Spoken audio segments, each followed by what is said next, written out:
I'm just gonna dive. Welcome to the Muckboots in the Capital update for February 10th, 2026. My name is Alice Morrison. I'm the co-executive director of Friends of Family Farmers, and I'm in charge of our policy and advocacy program. And I'm here to give you your update for the second week of the Oregon State Legislature short session. Oh, come on, little guy. There we go. Okay, so first we're just going to do a short overview of like the dates and deadlines for the session and where we are in the process, all of those kinds of things. It does go really quickly once it gets started. I am going to turn off. Oh, did you turn off the I'll do it join? right now. Yeah. Thank you, Brittany. Okay, so the first thing that we're going to talk about, which is always fun, is actually, I lied. The first thing we're going to talk about is the fact that all of our policy and advocacy work is guided by our community.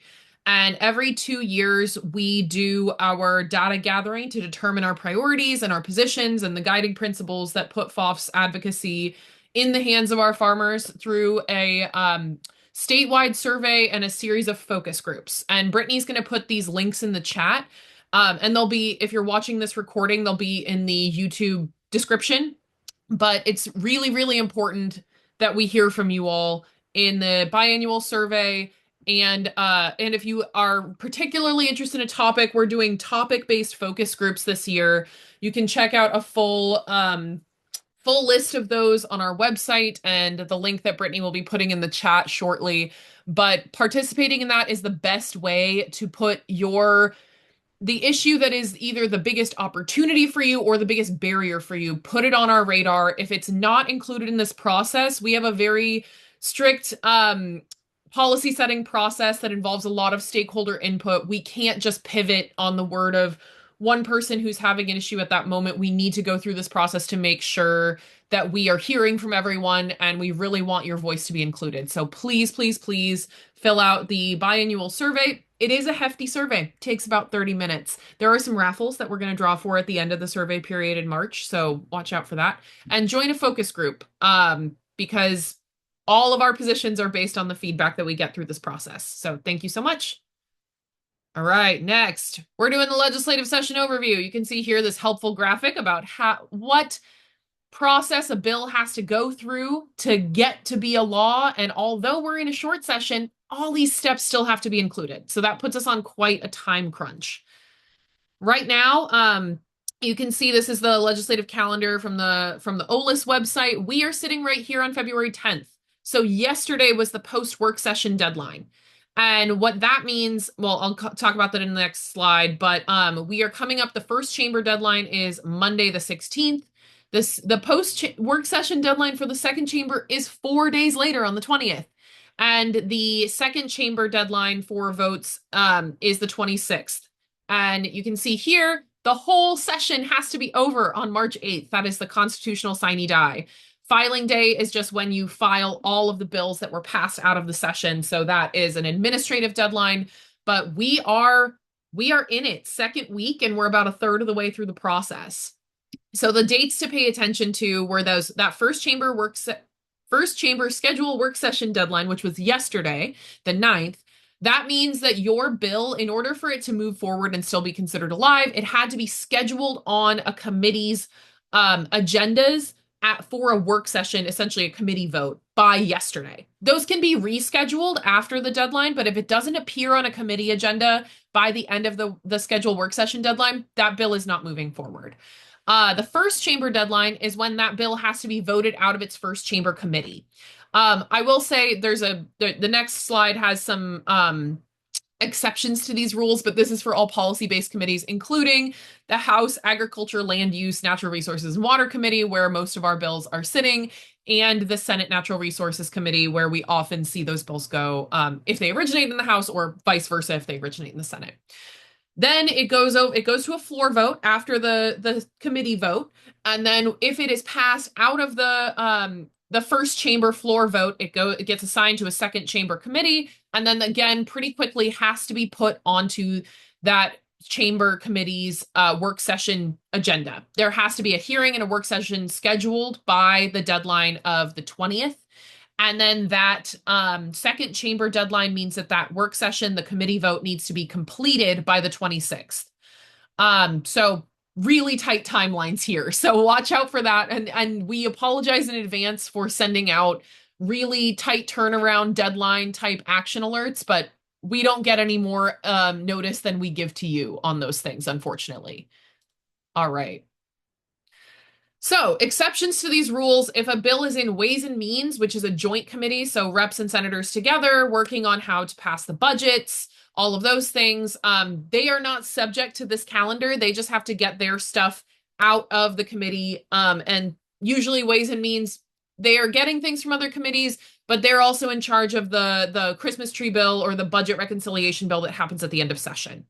Also, rules and revenue committees are not subject to these deadlines and can hold on to bills or continue conversations far past when other issue committees are allowed to, which means that sometimes we see if a bill is having a lot of discussion or just really outsized conversation that can be referred to one of these committees, usually rules, because revenue is kind of have to be subject based to get there, but you can be referred to the rules committee for continued conversation as a way to keep a bill alive past one of these deadlines. So just a note there. Okay, so the first thing I'm going to talk about, I know most of you are here to talk about the farm store bill, but I'm going to run through a couple other things before we get to that, because that's the meat of what we are going to be supporting in this session. So the budget reduction packages are in the Ways and Means Committee. And this was because the governor directed all state agencies to deliver budget reduction option packages to cut 5% of their general funds allocations, essentially. This was before the new year for the remainder of the 25 to 27 biennium. So essentially, like saying, hey, we're not having the revenue forecast that we thought we would. Things are tough. There's also a lot of commitments that the state is going to need to step up on because of HR 1 at the federal level. So they were told that these cuts would be temporary and to target things that could be cut for the remainder of the biennium. We are upset, or not upset, well, maybe upset.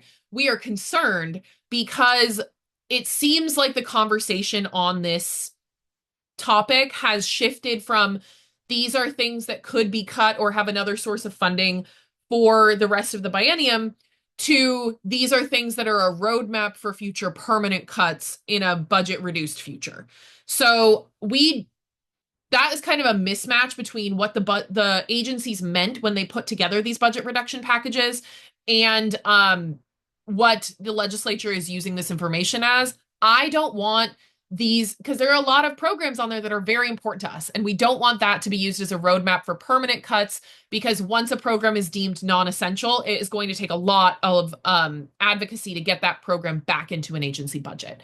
We did circulate a sign-on letter that has 113 signatures. Thank you so much to everyone who signed.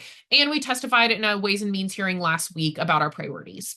These are the programs that we highlighted. So at the Department of Agriculture, in their budget reductions package, they had vacancy savings, meaning that these positions are currently vacant and they're going to not hire anyone in order to save money. There were 3 vacancy saving line items in the Agricultural Water Quality Program. That's worrisome. That program applies to literally every farm in the state. They are in charge of the agricultural aspect of the Lower Umatilla Groundwater Basin Management Plan. And they are just essential for preventing really expensive cleanup operations that could happen if something bad were to happen without the monitoring and oversight that they provide. There's also vacancy savings in organics positions that we would like to see filled. There is an elimination of the remainder of funds in the Oregon Farm to School Infrastructure and Equipment Grant. We view that as an essential investment in Oregon's small and mid-sized farm infrastructure in order to meet institutional demand and participate in the Farm to School program. We do not want to see that grant program eliminated. And there were overlapping line items from both DEQ and ODA, and a dissolution of a memorandum of understanding between those two agencies regarding the pesticide stewardship and monitoring program. So we are concerned about overlapping reductions in those programs and that we won't be able to maintain the service level that's necessary there. At the Oregon Watershed Enhancement Board, we're concerned about reductions to the Oregon Agricultural Heritage Program. That is one of the few places where we are still getting federal match, and it is a crucial program for us to preserve our farmlands and make sure that they stay in production. We would like to see that program continue and be fully funded. And of course, we are very, very concerned about the outsized cuts, about 8% cut to the Oregon State University statewide, including the extension service. That is in the HEC budget, the higher education budget. And that was a way that I guess OSU was trying to balance out the rest of their budget, as they presented some pretty steep cuts to these programs, who we all know are very essential to small farmers, and rural landholders, and lots of rural communities who rely on the services of extension for education and support and connection to other programs within the state. So we really do not want to see that steep of a cut made to those programs. We also want to highlight that the Oregon Water Resources Department has identified the water measurement cost share program, which is the program that allows folks to apply for a cost share for voluntary metering. We, especially with the bill that we helped to pass last session, with allowing folks to grow commercially on their half acre with 3,000 gallons of their domestic well allocation, we want to encourage anybody who would like to do voluntary monitoring to make sure that their system is in compliance. We want you to have that option. And if we don't have a cost share program for the state, it would be cost prohibitive for many, many people. Right now, that program has some federal match that they're spending down, so it's still available, but in the future, it will not. And so we can't have that program be cut permanently. Okay, I'm sorry I'm going so quickly, but I want to get to farm stores, which is probably why folks are excited to be here today. Other bills that we're watching, I just wanted to highlight two, one that we're in support of and one that we oppose. We are in strong support of 1581, School Meals for All. This is part of the 2026 anti-hunger package. That is a package that has been put together with this bill and three other funding asks that are working their way through Ways and Means. And we are a proud member of the Food for All Oregonians Coalition. This bill is to ensure that the 95% of schools in Oregon already have universal school lunch. There's only 5% of schools who are not doing that right now. We want to make our state whole and make sure that all kids have access to nutritious and complete meals when they're at school so that they can learn and realize their full potential. So also, we want to just make it clear that farmers do benefit from these types of programs. Many people who are farmers are also SNAP recipients. Many people who are farmers also accept SNAP for their businesses. This is a win-win-win for everybody. So this bill had a hearing last week, and I believe is moving into its second chamber. I will give you all an update if there's an opportunity for testimony. Next, we are opposed to 1586, which is a Washington County UGB expansion bill. This is the same parcel that has been tried many times. It's a 1,700 acre parcel that would essentially cut off the northern region of Washington, the farming region of Washington County, from the western region, farming region of Washington County. That's a really, really essential corridor for the folks who are farming in that community. The northern region lost its last tractor dealership about 5 years ago, so they need to be able to get in between those two farming regions of the county for essential services. It also, the land that they're proposing is either class 1 or 2 soils. There's a region of both of those designations. It's very, very productive agricultural land, and agricultural soils are a finite resource in the human timescale. Yes, they can be recovered over many, many, many years, but if you pave them over to build a data center, that is not coming back in any kind of reasonable timeline. So this is a UGB expansion bill. It's not being billed as such, but it is to encourage advanced manufacturing. I apologize for typos in the presentation. We're all doing this as fast as we can because the session is moving so quickly, but I will fix them before we post it. The recording will have the typos. Sorry about that. But advanced manufacturing does include AI generating data centers. There is plenty of land within UGBs currently to use for this purpose, including about 500 acres within Hillsborough's current UGB. And a 1,000-acre site in Wilsonville that already has a lot of investment. There are plenty of places where we could do this type of work. Why do we need to pave over prime farmland to do it? Also, this land was supposed to be in rural reserves until 2065. and the community is flat out against this expansion. There is so much community opposition to this that they are trying to find a legislative solution because they cannot go through any other land use process due to community opposition. So we are opposed to that bill. It does not currently have a hearing scheduled, so I don't believe it's moving forward, but in case this comes up again, just want to put it on the record. Okay.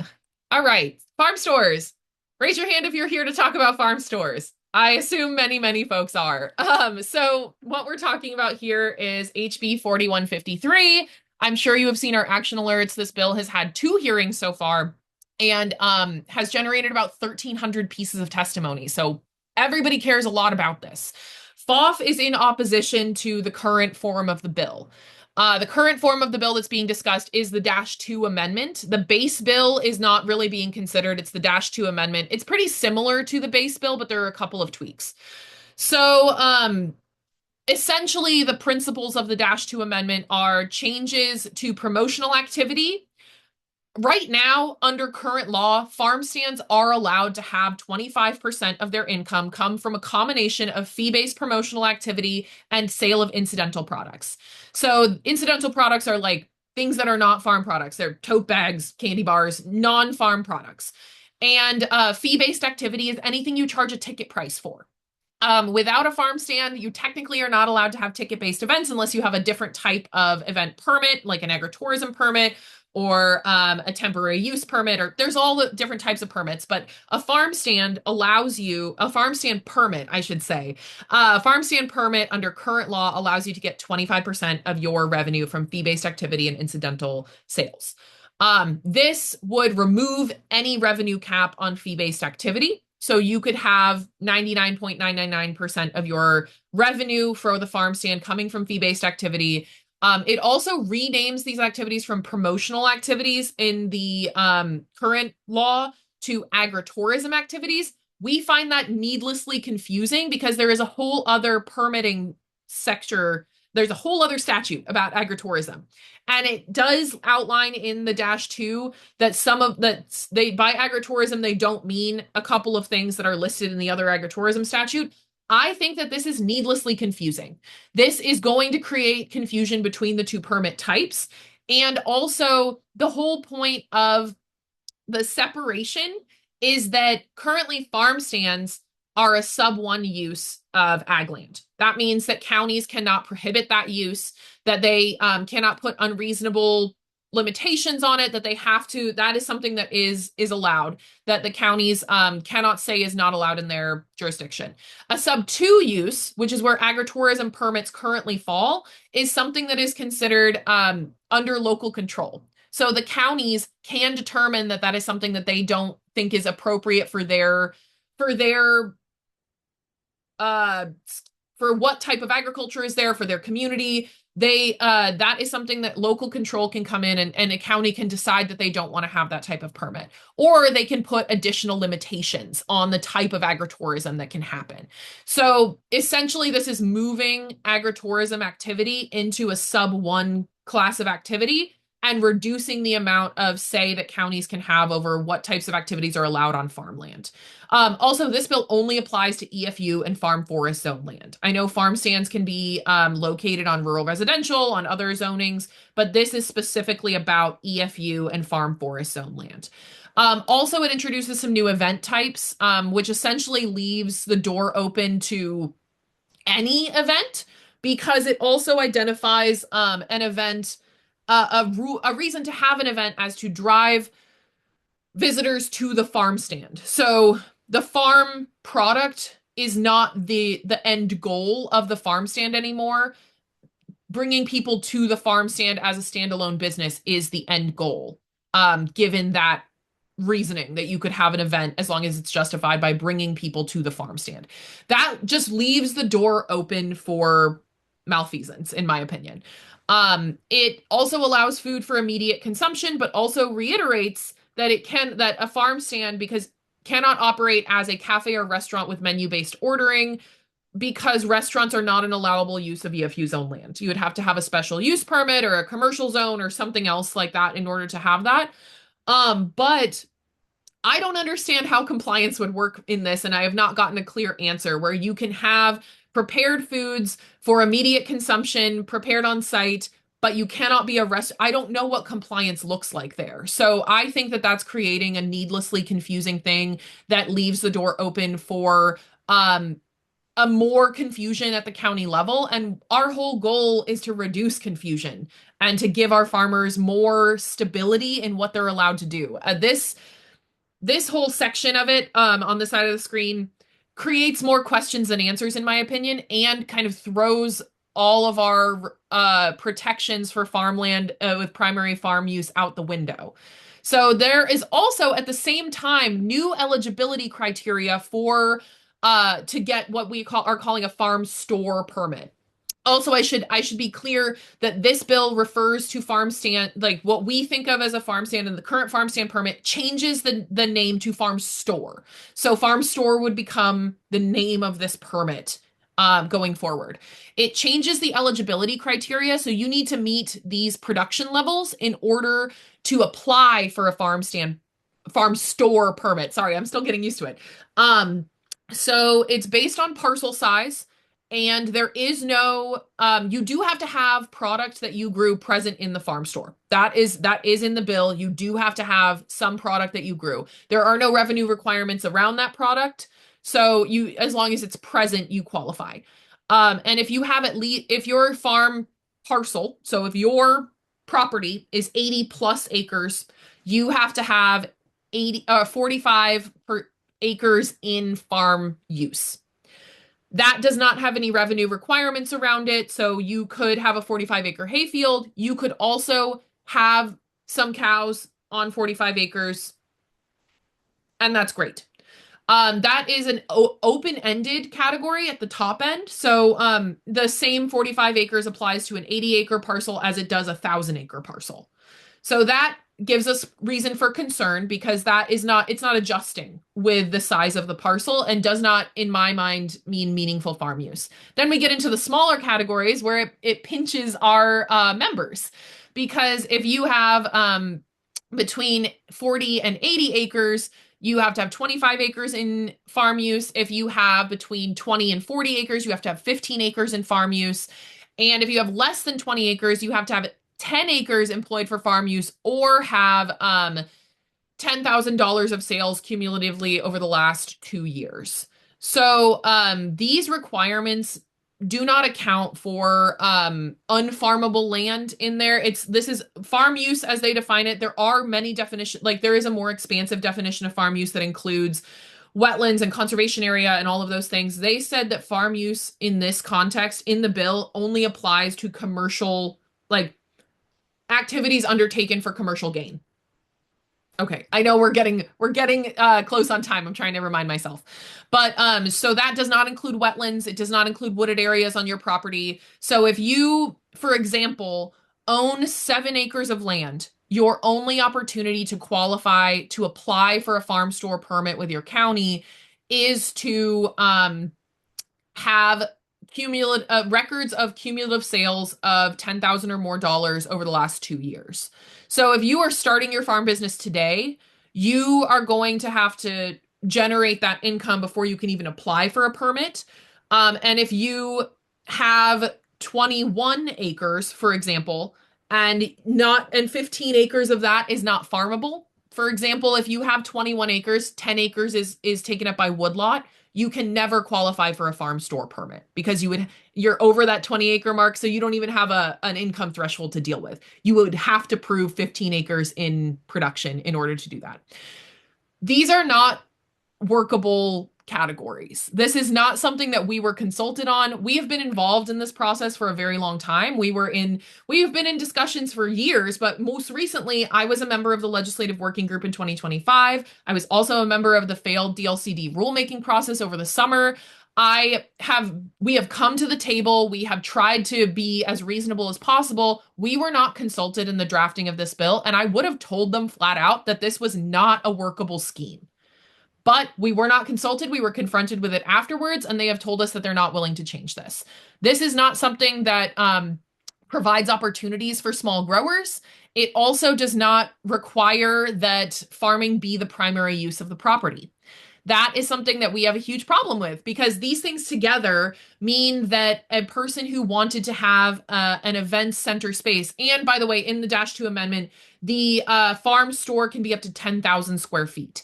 I have been told that that is the standard footprint of an Outback Steakhouse. I know it's like a little hyperbolic, but that's the scale of building that we're talking about here. And I don't know about you all, but like my house is 750 square feet. I don't think you need more than 10 of my house to sell farm product. And hey, I know I'm showing my hand here, but like, wow. I think that this opens the door to folks who want to have event-based businesses with no meaningful farm production while also taking opportunities away from small growers. It does not make sense to me, and it doesn't serve the FOF community, so we are opposed. There are some things that oh yep, I just talked about our concerns. So it also removes all ability to employ the good neighbor clause or a good neighbor standards that are present in most other farm use discussions. I can give you an ORS citation when we get off of here. I don't have it in front of me, but readily available. And it takes people opportunity to get that 25% fee-based activity income. If you can't qualify for the farm store permit, you're not allowed to have any fee-based activity. And something that you are currently allowed to do, you would not be allowed to do in the future if you are thinking about applying for a permit now. I want to be clear that there are some things that we like about the bill, and I know we're over time, or no, we're not. Hey, we have 2 minutes, but bear with me. Things that we like about the bill, they do include educational events as an allowable fee-based activity. That is a new thing. That is a thing that we agree with and we are excited about. We have a clarification of farm-to-table dinners as a fee-based activity. Also a thing that we are excited about. That is something that wasn't universally included, but many counties were already allowing people to do, and our farmers have told us loud and clear that that's something that they want to do. They just need to know what we mean by farm-to-table dinner, how to do it right, and just give us some guidelines, is what people were telling us. So we're excited that that's included. Also, clarification that farm direct producer process exemption products. Wow, there's a lot of typos in here. I apologize for that, folks. We are operating in real time. That they are processed farm products, not incidental products. That is important to us because people are diversifying their farm income by doing value-added producer processed products. It's something we've always supported and is very important to us. Also, I want to highlight that things that are remaining unchanged. We don't want to be told that we are spreading misinformation in any way. You are allowed to sell farm product as an outright use of EFU zone land. That is true now. It has always been true. The thing that people are getting hung up on and that counties are coming after folks for right now is that if you sell that farm product out of a permanent structure on your farm, and a permanent structure could be a prefab shed that you have turned into your farm stand. It could be like a wooden built thing that has walls going halfway up. It could be something, it's if it's not a folding table in a pop-up tent, it could be deemed a permanent structure, and that is what people are being told they are not allowed to do. We believe that if you are selling your farm product, that you should have a pathway to do that, whether it's through a prefab shed or a table and tent by the road. And so yes, you are allowed to sell your product on EFU zone land. We are concerned that there is no protection in this bill, and in fact, they removed the word farm stand from statute entirely. We are concerned that folks going forward will get in trouble with their counties for having any kind of permanent structure that they're selling their farm product out of if they can't qualify for a farm store permit. That's what we're worried about.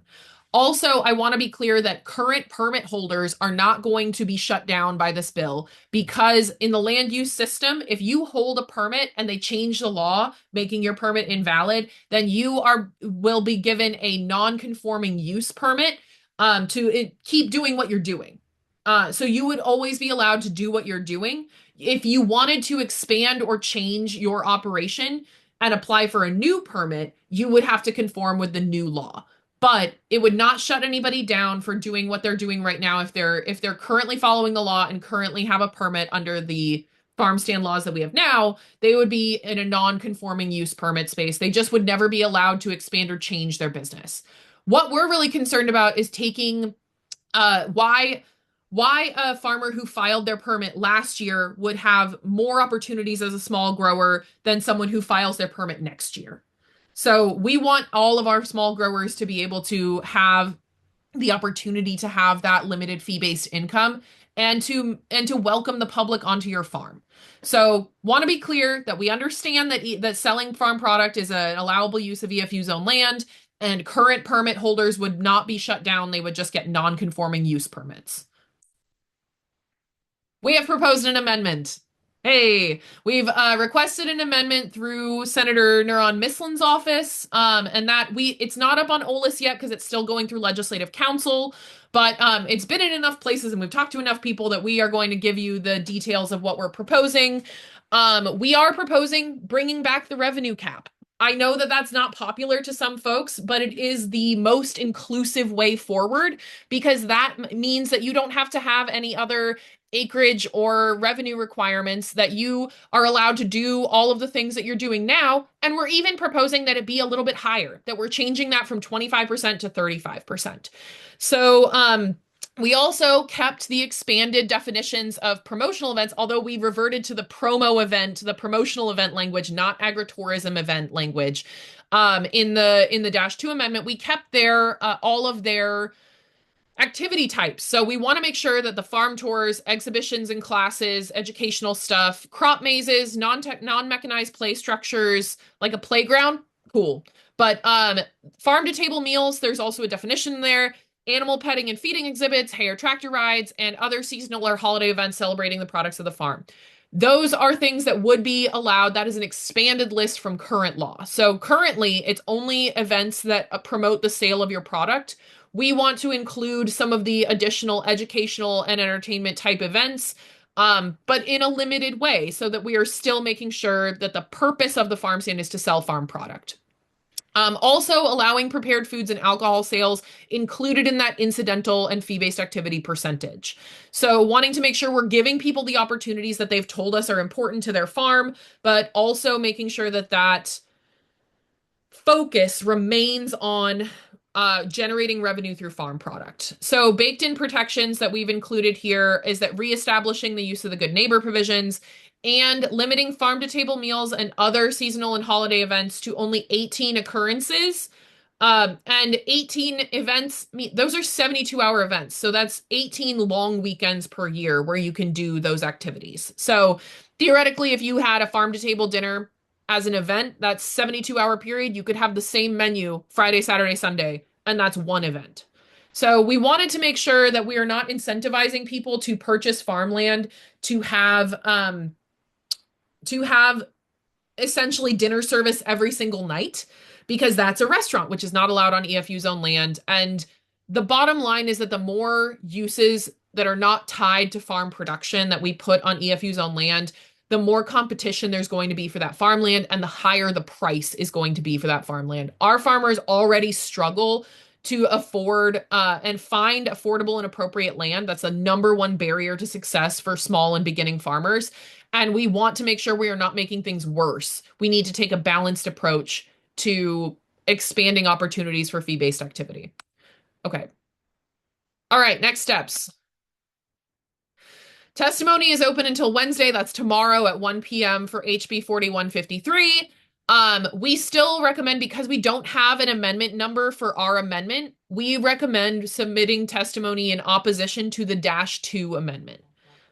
There's a template on our website, and we would love for you to send us any concerns or qualifications, or if you would like to have a conversation with us further, please do reach out. We understand that lots of people have different opinions on this topic, and we're trying to take a middle of the road approach that is going to create opportunities for everyone without endangering the core of our land use system. Also subscribe to our email list for updates, because things are moving fast. All right, that's all I got. Let's stop the recording.